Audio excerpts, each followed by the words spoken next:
You wake up, already moving. Before your eyes are fully open, your mind is scanning. Messages, plans, unfinished tasks, notifications waiting like a line of small demands. The day hasn't begun, but the momentum has. Coffee in one hand, phone in the other, a podcast playing while you get dressed, music in the car, noise in your ears, thoughts layered on thoughts. And beneath all of it, something you never quite turn toward, a heaviness with no clear name. You tell yourself you're just busy, productive, focused on improving your life. There are goals to reach, habits to build, places to go. If you keep moving, you won't fall behind. If you keep improving, you won't have to look back. If you stay distracted, you won't feel whatever that quiet weight is waiting in the background. So you move, from one relationship to the next, telling yourself the last one was just a lesson, from one project to another, believing the next success will finally make you feel settled, from one distraction to the next, scrolling late into the night, filling every silent space with something, anything that keeps you from being alone with your own thoughts. It doesn't feel like running, it feels like living. But every now and then, usually in the small gaps you didn't plan for, the shadow catches up. In the silence after a conversation ends, in the car with no music playing, in the moment before sleep when the day has run out of noise and there's nothing left to buffer the stillness. That's when you feel it most clearly. A tightness in the chest, a memory you didn't invite, a wave of sadness that doesn't match the moment. A restless urge to grab your phone, turn on the TV, text someone, anything to pull yourself back out of the quiet. And almost automatically, you do. Because somewhere along the way, you learned that stopping is dangerous. Modern life has perfected the art of helping you outrun yourself. Productivity is praised as virtue. Staying busy is seen as responsibility. Self-improvement is endless, always another version of you to become, another flaw to fix, another milestone to chase. Even rest has become performance, optimized, tracked, turned into content. And emotional pain? That's treated like an obstacle, something to move on from, something to stay positive through, something to bury under achievement, distraction, or a carefully curated image of being fine. But this didn't start with social media. For centuries, strength was defined as emotional restraint. Soldiers were taught to swallow grief. Workers were taught to push through exhaustion. Entire generations were raised with the quiet rule, don't dwell, don't feel too much, don't fall apart, endure, continue, produce. Running from pain was framed as discipline. Stillness was framed as weakness. So you inherited a strange belief without ever consciously choosing it, that the best way to deal with emotional wounds is to outgrow them, outwork them, outrun them. And for a while, it seems to work. You stay functional, you stay busy, you stay moving forward. On the outside, life progresses. You collect experiences, connections, accomplishments. You tell yourself you've moved on. But the pain you never turn toward doesn't disappear. It waits. Like a shadow that stretches longer the faster you run, emotional pain doesn't dissolve through avoidance. It goes underground. It seeps into the nervous system. It resurfaces as anxiety you can't explain, irritability that surprises you, a constant low-level restlessness that never quite leaves. You try to solve these symptoms on the surface. More productivity, more goals, a new relationship, a new routine, a new version of yourself. But the shadow remains, just out of sight, shaping your choices from behind the scenes. Because avoidance doesn't erase pain, it preserves it. It keeps the wound exactly where it was left, unfelt, unprocessed, unchanged, while you build a life around not touching it. And the more life you build around avoidance, the scarier it feels to ever slow down enough to face what's underneath. So you keep moving, not because you're free, but because stopping feels like falling into something you don't know how to survive. Yet here's the quiet twist no one tells you. The thing you've been running from is not chasing you to hurt you. It's waiting to be felt so it can finally loosen its grip. What if the heaviness you keep outrunning is not a sign that something is wrong with you, but a signal that something inside you is still waiting to be heard? What if the pain you're trying so hard to escape is actually the doorway to healing? Your body doesn't know the difference between a memory and a threat. That's where this story really begins. Imagine for a moment an early human standing at the edge of a forest, a rustle in the bushes, a shadow where there shouldn't be one. The heart rate spikes, muscles tense, breath shortens. The body prepares instantly to fight, to run, or to freeze. There's no time to philosophize. Survival depends on speed, not reflection. That system still lives inside you. Only now, the rustle in the bushes isn't a predator. It's a memory, a tone of voice, a look of disappointment, a text that doesn't come, a sudden wave of shame that seems to arrive from nowhere. And your nervous system reacts as if your life is on the line. Long before you can think, your body has already decided this is dangerous. The mind is not just a storyteller, it is a survival machine. Its primary job is not happiness, clarity, or peace. Its job is protection. And for most of human history, protection meant staying alive in a world filled with physical threats. Pain was a signal that something in the environment could harm you. Fear kept you alert. Avoidance kept you safe. But evolution has not caught up to modern life. Today, the greatest threats most people face are not wild animals or natural disasters. They are emotional experiences: rejection, abandonment, humiliation, loneliness, grief. And yet the same ancient systems fire in response. Your heart races after an awkward conversation. Your stomach tightens when someone seems distant. Your chest feels heavy when an old memory surfaces. The body doesn't label these as just feelings. It treats them like danger. So it does what it was designed to do. It tries to get you away. Sometimes that looks like fight. You get defensive, irritable, argumentative. You push people away before they can hurt you. Sometimes it's flight. You distract yourself, overwork, overthink, scroll endlessly, jump into new goals, new relationships, new environments, anything to outrun the discomfort. Sometimes it's freeze. You go numb, disconnected, unmotivated, stuck in place, unable to move forward, but also unable to feel what's underneath. And sometimes it's fawn. You people please, you shrink, you become what everyone else needs, hoping that if everyone else is okay, you'll be safe too.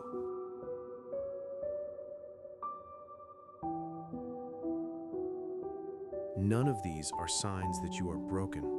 They are signs that your nervous system is trying to protect you with the tools it learned long ago. Avoidance is not laziness, it's not weakness, it's a reflex, an intelligent automatic response from a system that believes feeling certain emotions could overwhelm you. When a painful memory starts to rise, your mind quickly diverts your attention. When grief gets too close, you suddenly feel the urge to check your phone. When shame flickers, you start replaying conversations, analyzing what you should have said, turning feeling into thinking. Distraction becomes armor. Busyness becomes escape. Overthinking becomes a way to stay in your head so you don't have to drop into your body where the feelings actually live. Because emotional pain is not just a thought, it is a physical experience stored in the nervous system. Tightness in the chest, a lump in the throat, a hollow feeling in the stomach, heat in the face, a heaviness in the limbs. These sensations are signals of experiences that were too much to process at the time they happened. Moments when you didn't feel safe enough, supported enough, or understood enough to fully feel what was there. So the body held on to it, not as a punishment, as protection. If a child feels overwhelming fear or sadness with no one to help them regulate it, the nervous system learns, this is too much. Don't go here again. Next time, avoid it, numb it, stay busy, stay alert, stay in control. Years later, the original situation may be long gone, but the body still reacts to similar emotional cues as if they carry the same danger. You might tell yourself, this happened years ago, I should be over it. But the nervous system doesn't work in shoulds, it works in felt safety. And if a feeling was once experienced as overwhelming, it gets coded as a threat to avoid, even when you are now older, stronger, and more capable of handling it. This is why healing cannot happen through logic alone. You can understand your past perfectly, you can analyze your patterns, name your wounds, explain your behavior. But if the body still believes that feeling the original pain is dangerous, it will keep pulling you away from it.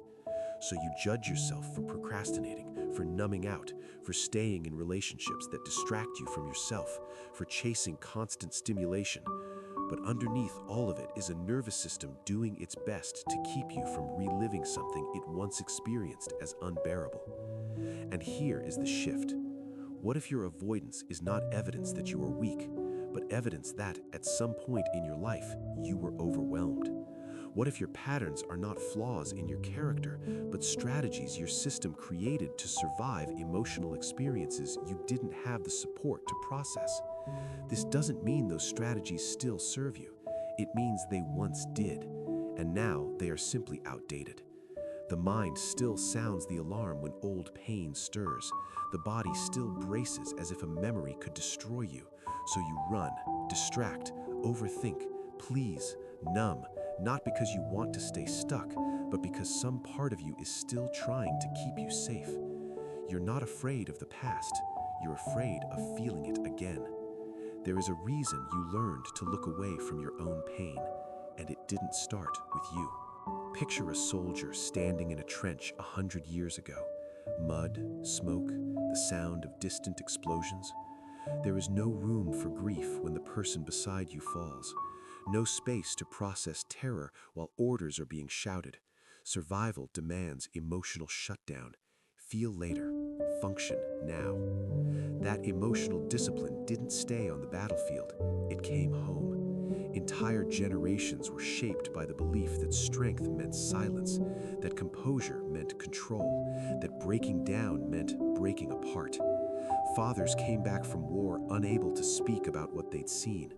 Mothers held households together by pushing their own fear and sadness into the background. Children grew up watching adults who coped by not coping at all.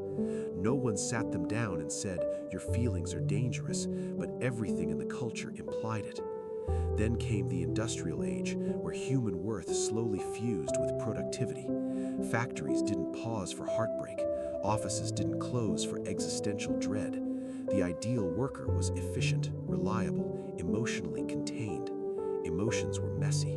Mess slowed output. So emotional restraint became professionalism. Keep it together. Don't be dramatic. Leave your personal problems at home. Over time, emotional suppression stopped being a temporary survival skill and became a personality trait to admire. The person who could endure without complaint was praised.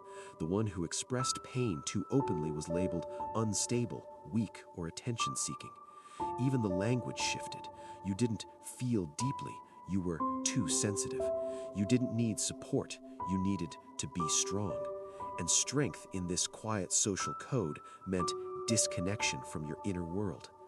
This conditioning was not evenly distributed. Men were often taught that sadness and fear made them less masculine. Man up became shorthand for shut down. Anger was allowed. Grief was not.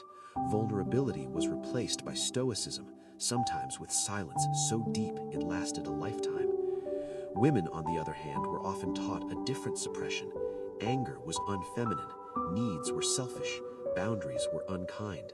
They learned to smile through discomfort, to accommodate, to smooth over tension. Their pain was often minimized, reframed as moodiness, sensitivity, or overreaction. Different rules, same outcome. A disconnection from authentic emotional experience.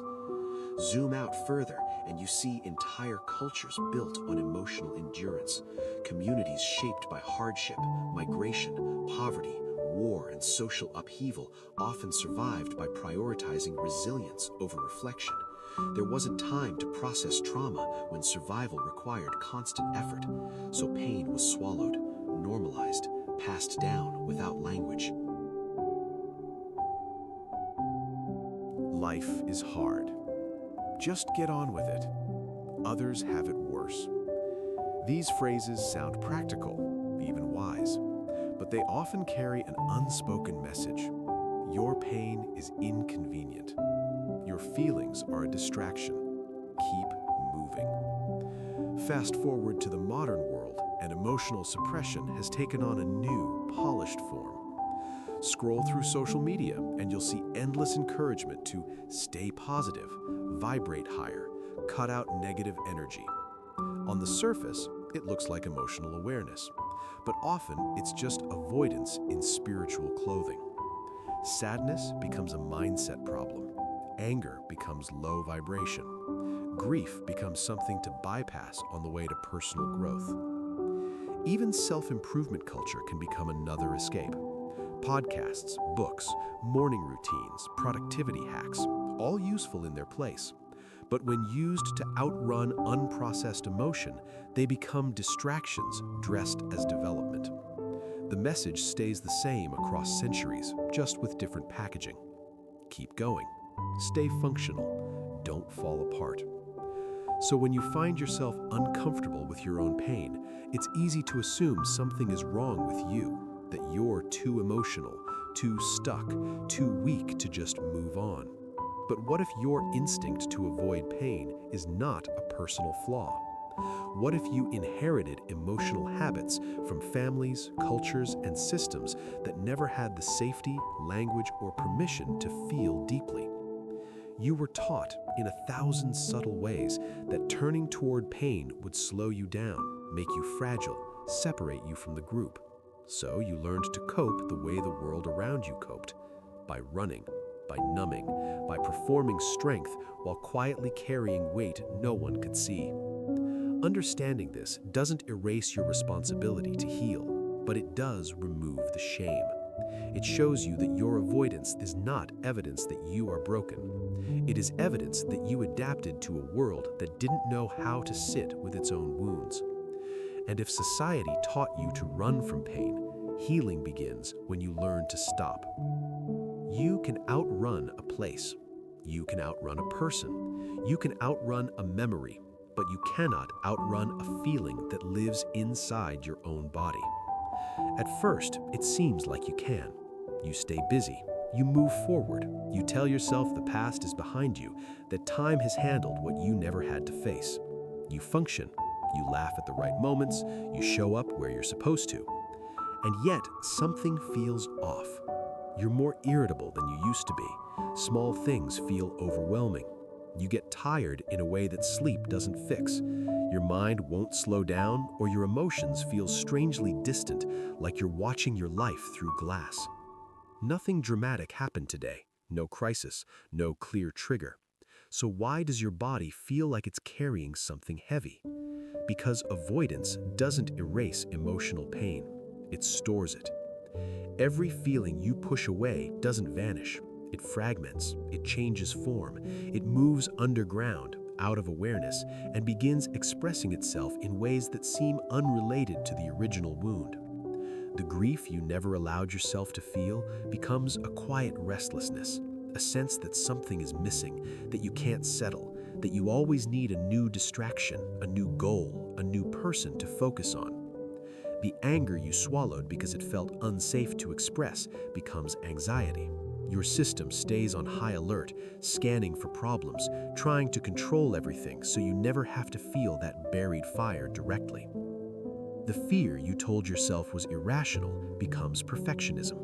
If you can just get everything right, anticipate every outcome, manage every detail, maybe you can avoid ever touching that old vulnerability again. On the surface, these look like personality traits. I'm just a worrier. I'm ambitious. I get stressed easily. But often, they are emotional echoes, signals from feelings that were never fully experienced. Your body becomes a storage space. Muscles tighten around uncried tears. The jaw clenches around unspoken words. The chest constricts around fear that never found a safe release.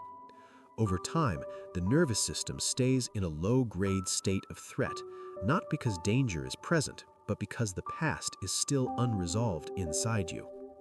This is why you can overreact to something small and feel confused afterward, why a minor disagreement feels like a deep rejection, why silence from someone you care about triggers a wave of panic that seems disproportionate to the situation.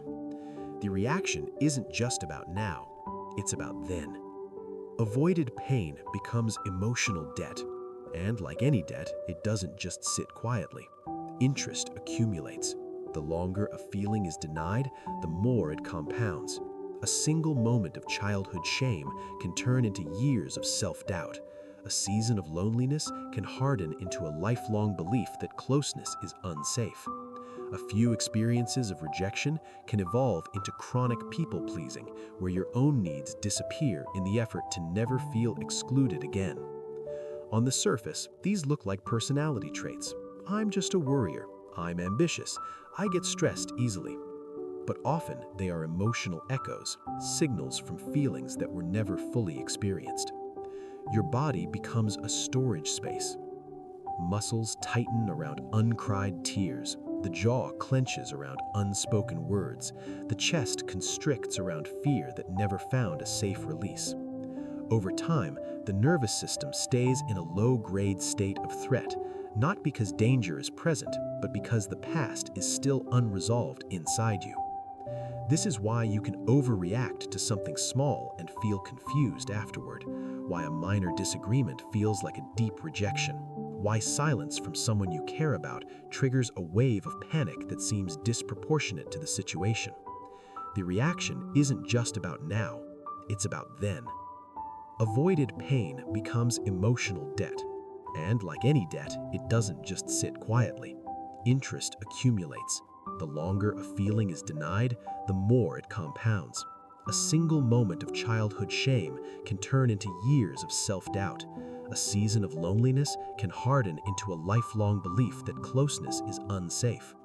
A few experiences of rejection can evolve into chronic people-pleasing, where your own needs disappear in the effort to never feel excluded again.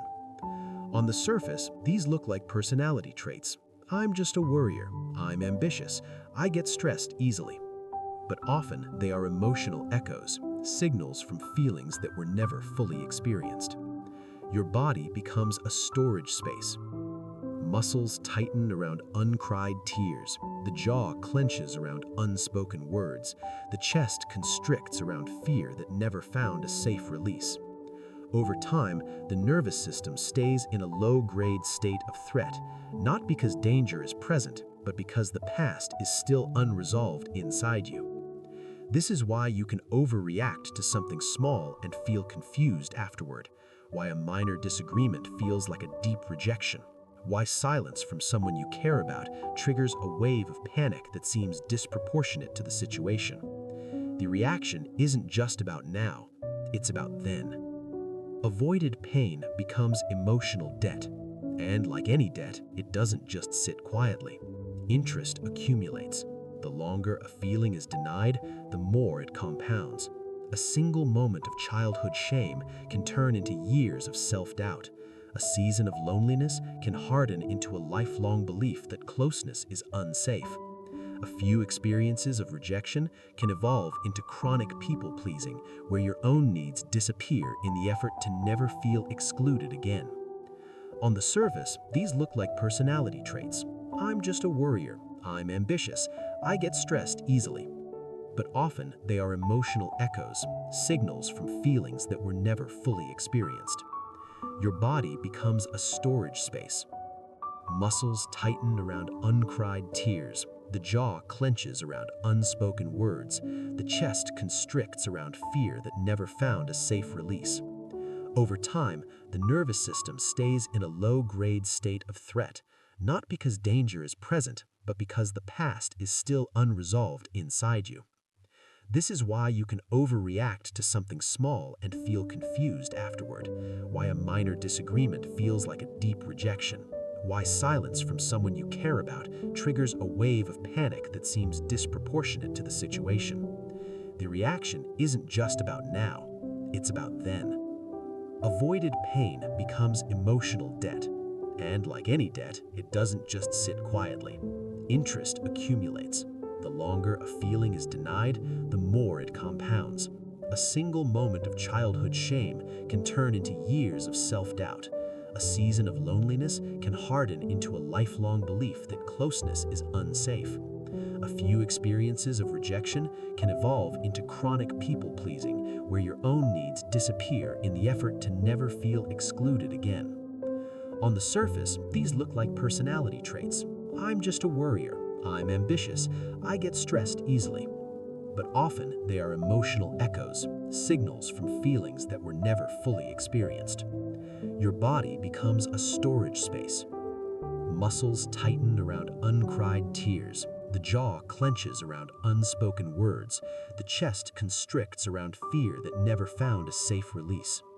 Over time, the nervous system stays in a low-grade state of threat, not because danger is present.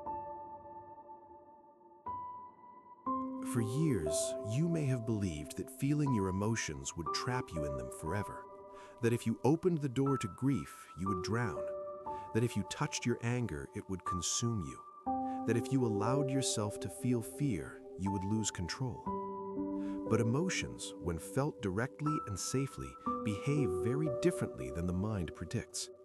They rise, they crest, they fall, like waves that only become dangerous when you fight them. Healing begins when you realize you are not trying to fix the past. You are not rewriting history or forcing yourself to move on. You are simply allowing the emotional energy that got stuck back then to finally complete its cycle. Emotional pain is not just a story in your head. It is energy in your nervous system that never got to move through. The tears you weren't allowed to cry, the anger you had to swallow, the fear you had to hide to stay safe or be accepted. That energy doesn't disappear, it waits. And when you create even a small space to feel, it begins to move again. This is why healing can look so ordinary from the outside. Someone sitting quietly, breathing, crying softly, feeling a wave of heat or trembling in their hands. No dramatic breakthrough, no cinematic transformation, just presence with discomfort. This is the shift from control to capacity. Before, your focus was on controlling your emotions, managing them, avoiding them, keeping them contained so they wouldn't disrupt your life. Now, the focus becomes something else entirely, increasing your capacity to be with what arises. You learn that you can feel sadness without disappearing, that you can feel fear without being ruled by it, that you can feel anger without becoming destructive. Each time you stay with a difficult emotion and realize you survived it, your nervous system updates its old belief. This is not fatal. This is survivable. This can move through me. The fear of being overwhelmed is often worse than the feeling itself. Anticipation amplifies what direct experience softens.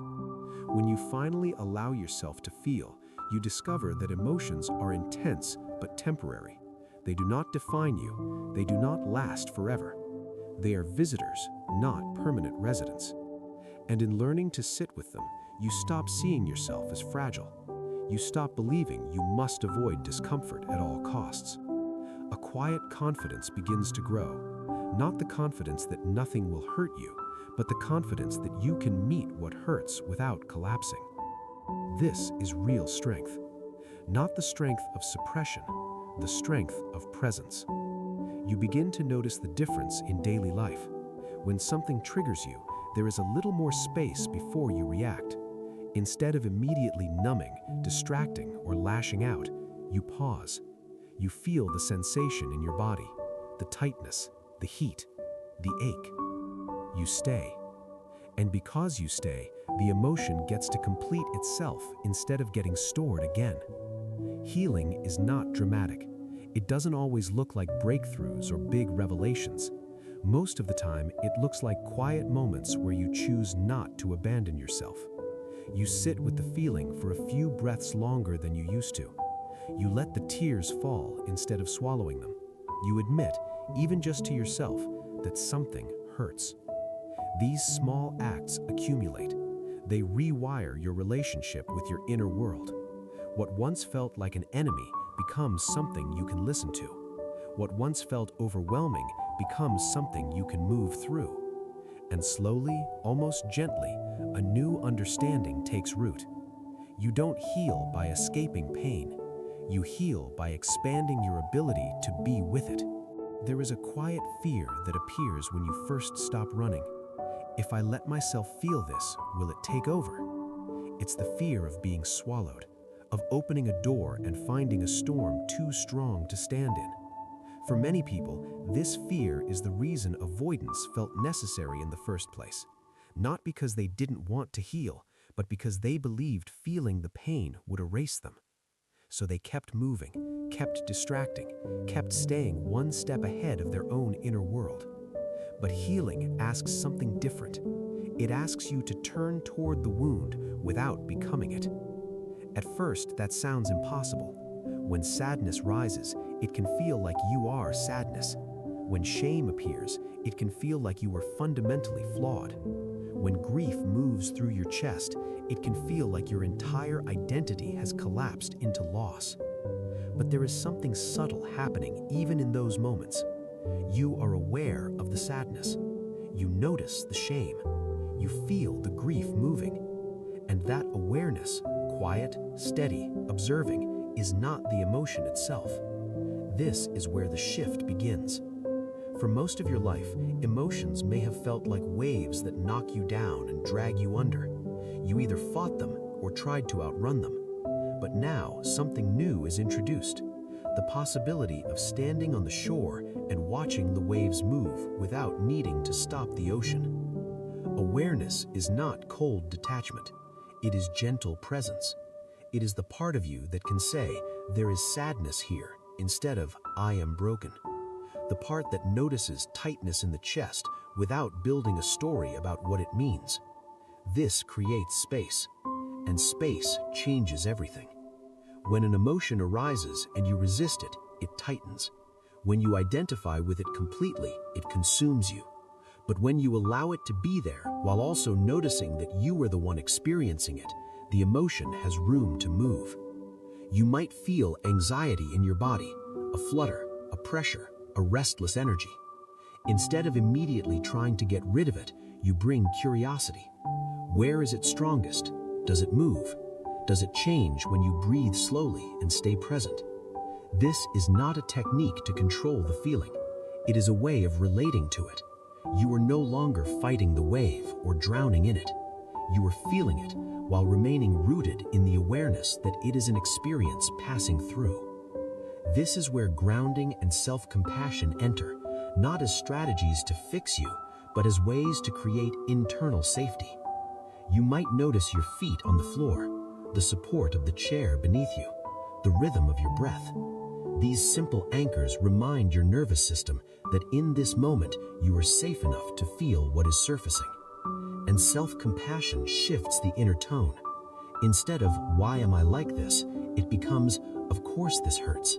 Anyone who went through that would feel something here. The wound is no longer evidence of weakness. It becomes a place where care is needed. As you practice this, feeling without fusing, witnessing without rejecting, something profound begins to happen. Emotions start to change on their own, not because you forced them to, not because you analyzed them perfectly, but because emotions, when allowed and witnessed, complete their natural cycle. They rise, they are felt, they move through, and they settle.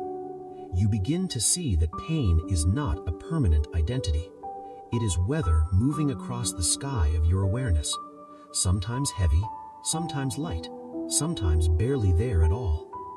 You are the sky, not the storm. This doesn't mean the storm never comes again, but it does mean you are no longer terrified of it. You know there is a part of you that remains steady even when emotions surge, a quiet observer that does not get swept away. And in that knowing, a new kind of stillness appears, not the numb stillness of suppression, the calm after a storm has passed. The air feels clearer, the ground feels steadier. You can breathe more deeply. The wound is still part of your story, but it is no longer the whole story. Pain is something you experience. It is not who you are. And in that realization, healing stops being a battle to erase your past and becomes a gentle process of allowing, witnessing, and integrating what once felt unbearable until it no longer owns you.